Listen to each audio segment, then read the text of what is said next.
The seismic shift is bringing humanity back into the workplace. And by bringing it back into the workplace, we're bringing it into our lives, which will only better the macrocosm out there. Hello, everyone, and welcome to the Seismic Shift podcast, where we explore the seismic shifts that are shaking up the way that we work and the way that we live. And I'm so excited to announce that it's now a top 10% podcast of all the podcasts in the world. And I cannot wait to introduce you to my guest today. I already told Claude Silver that I feel like she's my long lost sister. We speak the same language. I've been following her on social media. She has a new book out, Be Yourself at Work, that we're going to talk about. And she's the chief human officer at VaynerMedia, which they now call VaynerX, Claude, is how you're referring to it. Yeah. With how many? You've got 2,000 employees that you're in charge of making sure that they're leaning in with their heart. So welcome, Claude Silver. Thank you. Great to be here. Finally meet my long lost sister. I mean, we're speaking the same language, and I do feel like from a place of abundance, the more people are talking about this, the better, right? Yes. And yes. So let's just talk first with the opening question of, the question is, what are the seismic shifts that you're seeing? Which really is the question of what prompted you to write this book? The seismic shift that I'm seeing is that somewhere down the road, we lost our way. And we stopped being human at work. Maybe we never were human at work. The seismic shift is bringing humanity back into the workplace.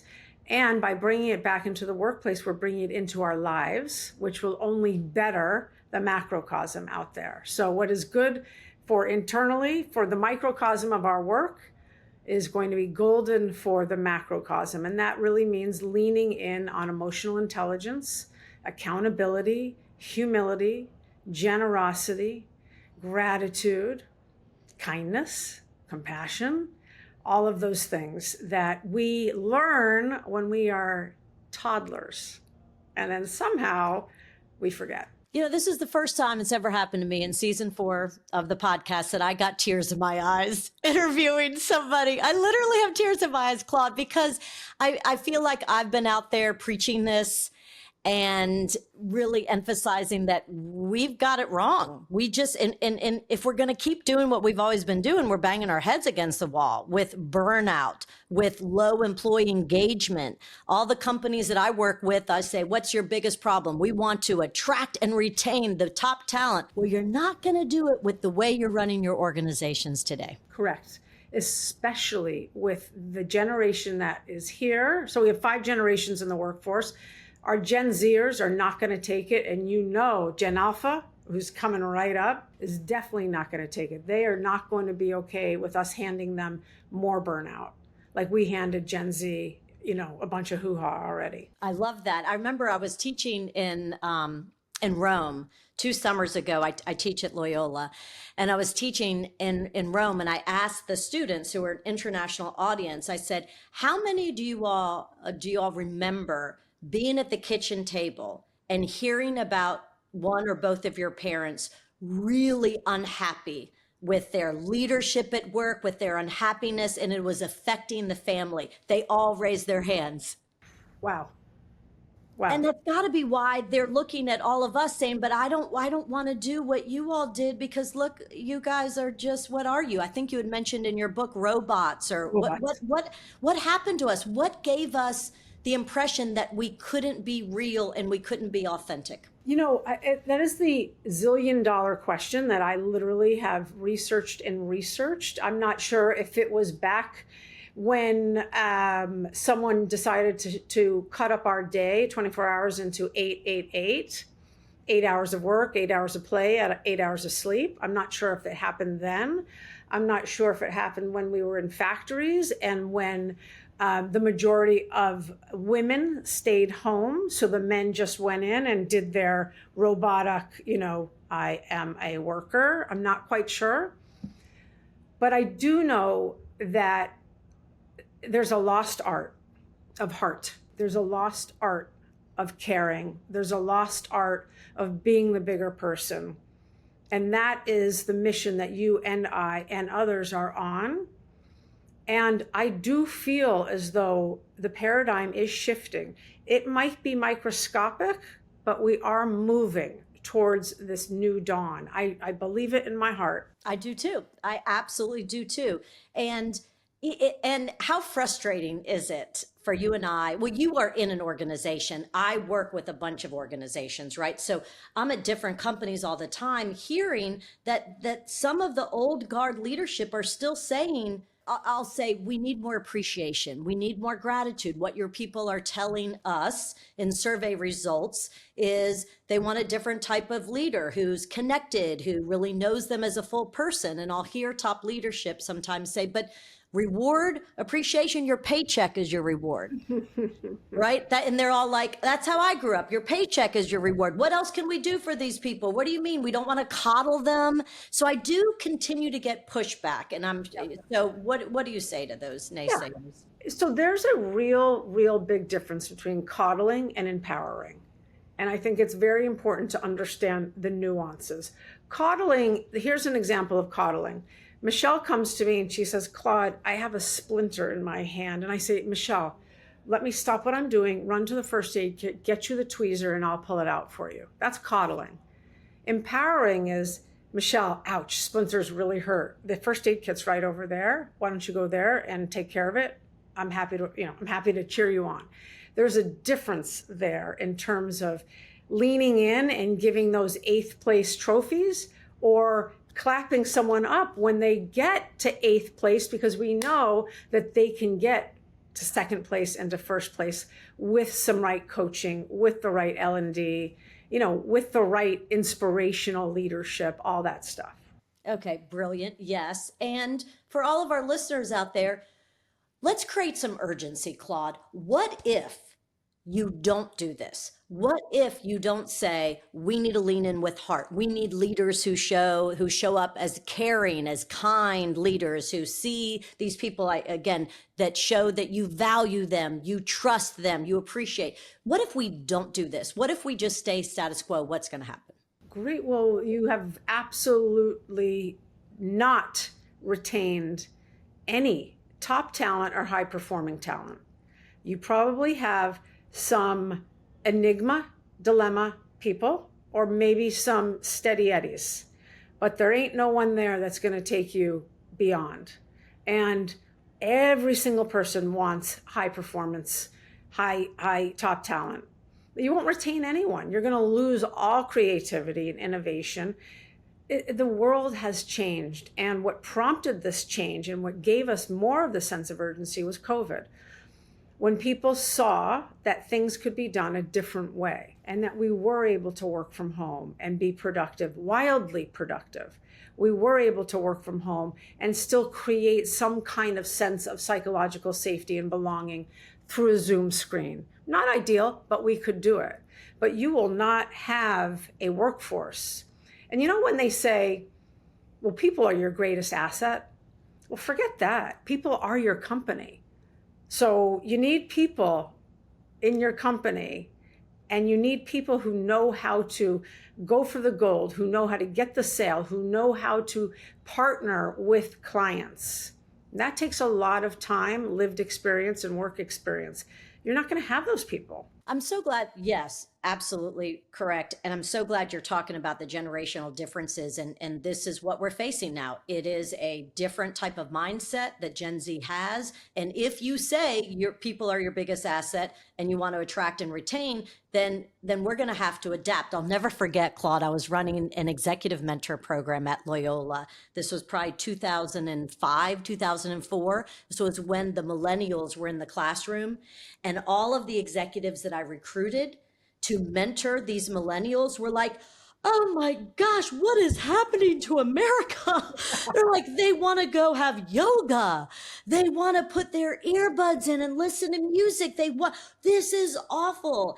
And I remember watching it on the sidelines going, oh boy, we're in trouble if we keep pushing back. And it's the same argument now that we're hearing with Gen Z, right?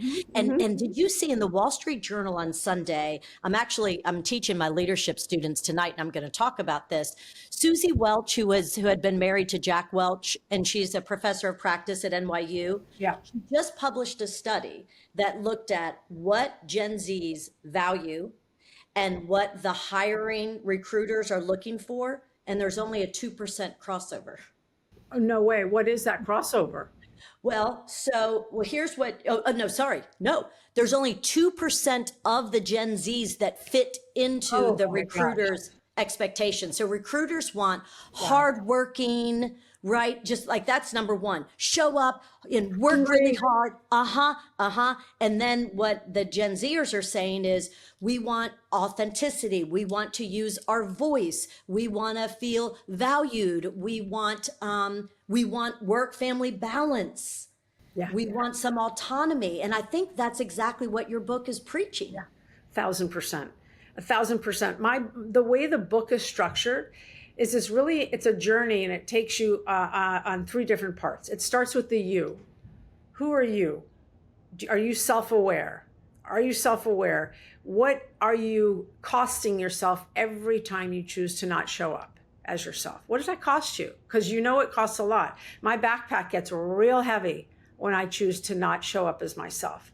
You are the CEO of you. So that's the first part, is really who are you, understanding how to regulate your emotions, understanding kind of where I stop and you start. The second part of the book is who are you on a team, resolving conflicts, communication, the entire world of feedback, which is a whole nother, snake pit that we can get into. And then the last part of the book is then who are you as a leader driving culture? And the through line there, the red thread is, are you showing up as your authentic self? And are you encouraging others? Are you meeting them where they are rather than asking them to come to where you are? That's old. That's archaic. That's not going to work anymore. I love that. And one of the things you said is you talk about the recipe for success is emotional optimism. Talk to us about that. Yes, emotional optimism for me is the end all be all. So I'm an optimist. I also have emotions. I'm a human being, and I do bring my emotions with me. I'm not going to bottle them up. I've done that in my past, and that is it's not good for Claude, right? But I know how to regulate my emotions. Emotional optimism is knowing that no matter how bad it gets right now, A, tomorrow's a new day. B, we have solutions for so many things, especially if you get support, especially if you let someone in. And I have agency over how I think and feel and act. That is number one. I have agency. No one can change my behavior other than me. And wouldn't I want to change it to a more positive outlook? Wouldn't I want to enjoy what I'm doing for 8 or 9 hours a day? So that's the emotional optimism. And really it happens, it's a flywheel. Emotional optimism, emotional bravery, emotional efficiency. It's all happening within 2 hours, 3 months, 1 second. Like it's literally having the optimism is the belief and the faith that I can get through this and that I am not my emotion, right? Susan David, emotional agility. Emotions are signposts, they're data. That's all they are. Emotional bravery means with all of that, I'm going to take a step forward and act. I'm going to do something. I'm going to go ask my boss for a raise. I'm going to go say to my manager, I disagree with the feedback you gave me yesterday. Can we talk about it? The emotional efficiency is the more you do those things, take action, believe in yourself, believe that it's going to get better, the faster, the more speed you accumulate at fixing all of this drama, as getting rid of the drama, as getting through hard times, whether or not it's with you or with your team. And so, teams that have worked together for a long time have emotional efficiency already. It's like, okay, I know you like the color purple, I like the color blue. Let's not argue about it. We know already. Cool. Let's move on, right? I know your triggers. You know my triggers. We've been in the trenches together. We don't need to dissect all the time. Let's move on. Let's get through it. One of the things this reminds me of how important it is when, the example, the analogy you used is, Michelle, you like purple, Claude likes blue. We know that. Let's move on.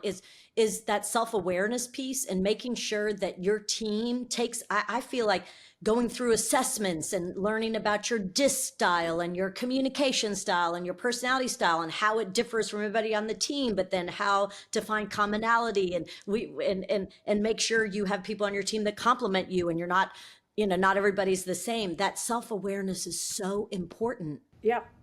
It's the end all be all. Without self-awareness, I think it's very difficult to show kindness or compassion in an authentic way. I really do. I think it's very difficult to be your real self if you don't even know who your real self is. Bam. And let's be honest, it's a journey. It's a journey. I mean, by the time you and I have our last breath, hopefully when we're 105 years old or something like that, we will have attained self-awareness and understand who we are. But brick by brick, because we pay attention, we're learning.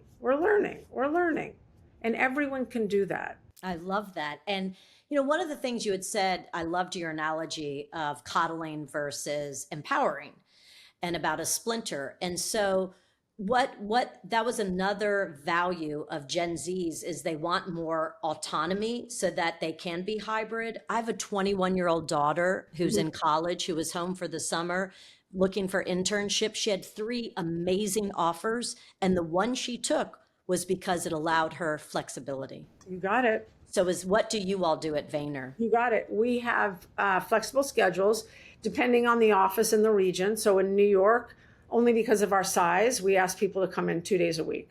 We don't have enough room right now. If you're in the Los Angeles office, it's 3 days a week. If you're in Singapore, where I was last week, it's 4 days a week. It just depends. It depends on traffic and transportation and vibes, quite frankly, right? But by all means, you can say, you know what, is it okay, manager, that I go work remotely for the next month? I will be on your time zone. Even if I'm going to Bora Bora, I will dial into Singapore time or whatever. But I need this flexibility for myself. Yeah, that's okay. Good. You're going to come back a much more refreshed, happier person. Gosh, I love that, because I am really concerned, Claude, that there are a couple of, probably one of your neighbors in New York City at Citibank, right? Jamie Dimon is going out very publicly saying everyone must get their butts in a very aggressive way back to work or find a different company to work for. What? I mean, I can't say much about that because he is our client. However, again, look at who is saying and sharing that message. What I want to just say to that person or to anyone who has that same belief, remember what it was like when you were a new joiner and you were starting out in your first or second job, and how much you wanted to get to your soccer practice at 5 o'clock on a Thursday, or you had to go to your dentist appointment or a psychotherapist appointment at noon on a Friday. Like, hello, we're human, and these are needs that we have. And to come into the workplace and be silenced or pretend that we don't have these needs is robotic, and it is going back into the dark ages. It's not reality. No, it's not sustainable. I just don't believe it's sustainable. It reminds me at a presentation recently, one of our top female leaders in New Orleans, who now sits on a bunch of boards because she had made it, right? And now she sits on a bunch of boards. And she was up giving a presentation. She said, I'm so embarrassed to tell you all that when I was coming up as a female leader, I literally had to lie. I had to say, I have a doctor's appointment in order to run off and see my kids play. And that is what I had to do. I never felt like it was allowed to say, I'm going to run to see my kid play soccer. And she said, finally, I feel like we're making a difference and we're changing things. And that's what scares me particularly about women in leadership. You're absolutely right, Claude. The pandemic showed us that, okay, we really can be productive. All of the research shows that you absolutely are productive when you have flexibility and autonomy over your schedule, right? Yeah. And that worked so well for women. for women. And I just don't want to go back to the dark ages. No, well, I don't think we can, especially if we want to have gender equality and equity, and we want to have everyone, an office that is full of inclusivity. I mean, we can't. If you want to have an office that is apples and apples and apples and apples, and everyone looks alike, everyone does the same thing after work, everyone went to the same university, fine. But I tell you what, you won't have any kind of inclusion there. And you're not going to be able to represent your clients who are in the external world, and the external world has a basket of fruit. It is not just same. I love that, and I cannot wait to welcome you to New Orleans, because one of the things we talk about is we are a gumbo. Yeah. And you want to maintain your individuality in that gumbo. You don't want to just become a big, thick little soup right. You want to keep your identities and your characteristics, because that's what makes a team beautiful. Diversity always pays off. I love that. So let's talk about connection. So you and I are both semi-obsessed. I'm totally obsessed with connection, which is the pillow right behind me. That's what I think the seismic shift is. So I wrote my first book, The Seismic Shift in Leadership, is all about it was diagnostic. Like, here's what I'm seeing. Holy smokes, there's a seismic shift. We got to lean in with connection. And then this book that Marshall and I just wrote, The Seismic Shift in You, is what we need to do as leaders to show up as humans, to show up with heart. So tell me what you think connection is, and how leaders can show that they are connected. Yeah. I just love that question. And connection and connective tissue are like my favorite words, right? Because the more connected you are, the more crossover you have, the more acceptance and respect you have for others, interdepartmentally, across the borders, all of that stuff. But connection doesn't happen without trust. Trust does not happen without giving people a sense of belonging. Belonging doesn't happen without giving people a sense of psychological safety. So that's what I think about it. You start with psychological safety, making sure that people know that we are here. We are here to get them from point A to Z. We want them to thrive. We are going to give them all of the opportunity and at-bats. We want to hear what they have to say. We are going to show up and listen without judgment. We are going to create a place where people belong, whether or not they're BIPOC, whether or not they are affiliated with a different minority group, whether or not they're just, hey, I'm Claude, and I like to play soccer on the weekends. A place where people belong and they feel like they can matter there. And then you can build the trust and the connection. Without trust, it's very difficult to build the connection and the connective tissue. You're really asking me to go out on a limb here and trust you that you're going to have my back. And that is what we're asking. Absolutely. That is absolutely what we're asking. And so I'm sure you get, again, I don't know. I can't assume that you get pushback because you're the chief heart officer at Vayner. I get pushback, I feel, with all the different companies I interact with, saying, Michelle, that's so soft. Kids eat today. They don't want to work. They're not working hard. And I don't want to create that. So what do you say to those naysayers saying, this is just too soft for me? Well, I disagree. I say that these are power skills. These are necessary life skills. These are skills we learn as toddlers, 4, 5, 6, 7, 8. And then we get into upper school, and somehow that magic and mysticism is stripped away from us because we learn to think with our heads rather than thinking with our heart, thinking with our gut. All of the things you and I know to be true. We let go of intuition. We just go with what's in front of us. That isn't a way to, that's half living. That's half living. So, I just absolutely think that you need to have a place that welcomes emotions at work.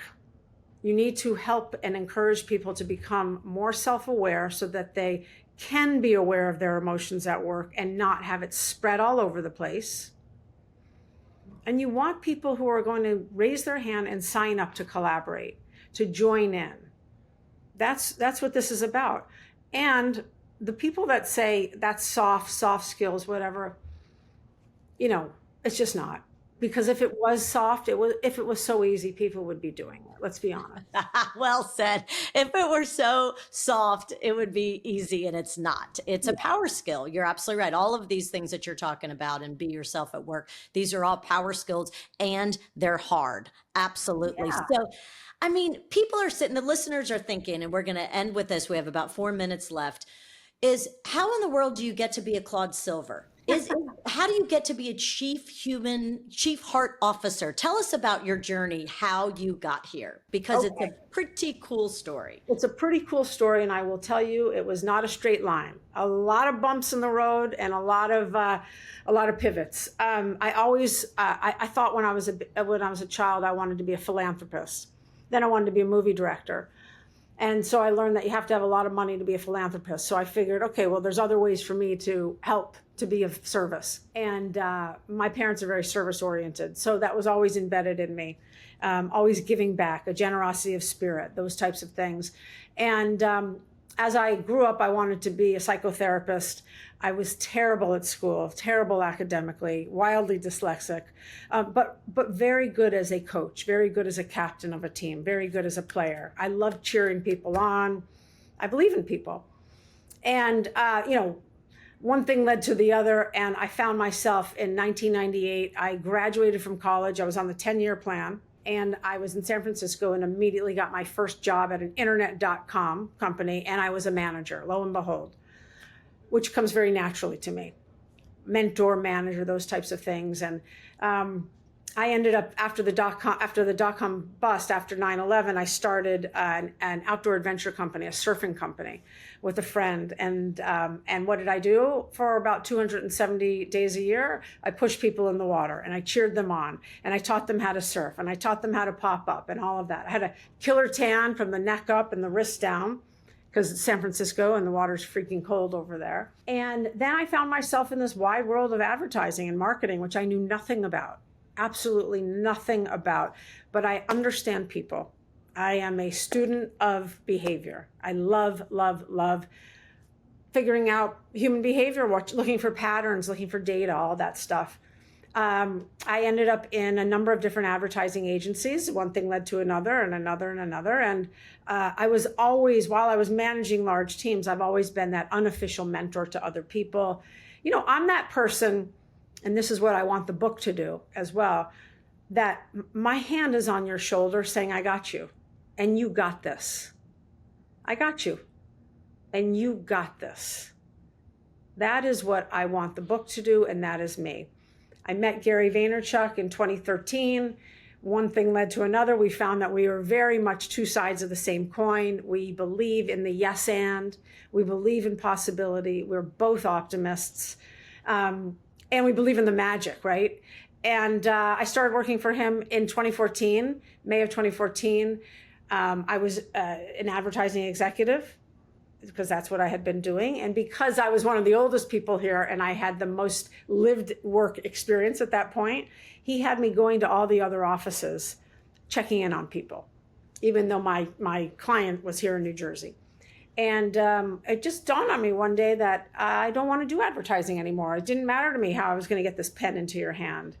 There's so many people that love that, but I lost the love of getting this pen in your hand. And so I said, Gary, thank you so much. I love it here. You're the best. Great. But I don't want to do advertising anymore. And he said, what do you want to do? And I said, I only care about the people here. I care about the heartbeat. Circle 9 months later, we find heart. I actually ended up resigning from the company, and because I was clear, I didn't want to do advertising anymore, and I pivoted at 45 years old, and I was going to go probably just be a professional coach. And we sat down 3 months later, we had breakfast, and he said, that's it, you're coming back, you're going to be Chief Heart Officer. And I knew what that was, because if you have a heart to help, if you understand what it is like to hold space for another person, to not have to be the smartest person in the room, to withhold your judgment, really to have a heart to help, truly, then you are a Chief Heart Officer. So I'm looking at a chief heart officer right here, and it is Dr. Michelle K. Johnson. You're so sweet, Claude, my sister. Oh my gosh, that is beautiful.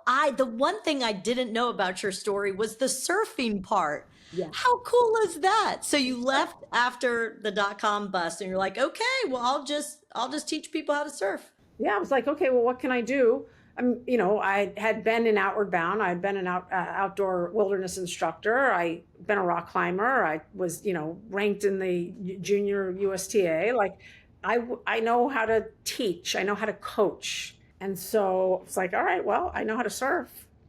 So that's what we did, and made some great partnerships along the way, and did some great work. And like I said, I had a great tan, but more than anything, my job was to teach people on land, teach them the safety, and then push them with these big foam boards into the water. Paddle, paddle, paddle, paddle, paddle. All right, pop up, pop up, pop up.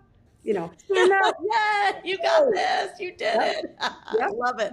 Yep. I love it. And so that's where you met Gary, and then you ended up in New York, because you're in New York right now, right? I'm in New York. Yeah, I was in San Francisco for over 17 years, London for 4, and then I met Gary when I was living in London, and came to New York. So I've been here. He's my longest relationship. I've been with him 11 and a half years. And he's still in London, or is he in New York? Gary's in New York. Okay, beautiful. I'm going to have to come see you when I do Please. this circuit with the, I'm sure you'll be on the morning shows as well. And so we'll definitely hook up. Okay, so to close this out, listeners, can you tell why I barely slept last night? Because I was so excited about Claude being on the show. She speaks our language, right? And she is out there saying, this is urgent. We do have to change. If you are a leader, we have to do things differently. There's no shame or absolutely not of if you were an authoritarian leader, or if you were that jerk boss leader. It's okay. It's okay. We got you, right? We'll bring you back around, because it just takes a different leadership style now. So let's close out. If you can give our listeners any advice so that how they can be successful in being yourself at work. Yes. The number one thing is understand your tics. Understand your talks. Understand what is negotiable for you, what is non-negotiable. Understand who you are. Do I like doing this? Do I like doing that? What do I have to do? What do I not like to do, right? So getting that self-awareness is so important.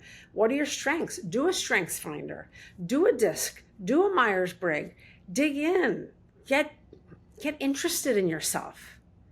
That's what I would say, because when you're interested in yourself and you figure it out, I guarantee you will be interested in that person and that person and that person. And that's what we need. More people to be the bigger person in the workplace. More people that want to leave people better than they found them. Oh, mic drop. That was gorgeous. And I'll end with one of the coolest quotes that I saw recently. I think it was by David Brooks. He goes, you know what?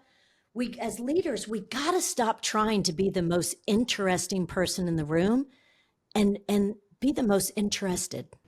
Thank you. Boom. Thank you. Boom. Love it. Thank you all so much for tuning in and getting excited as we are about rehumanizing the workplace and being yourself at work. Thank you again for tuning in. Bye, y'all. Thank you, Claude. And thank you for the generous support of Loyola University New Orleans with the Seismic Shift podcast.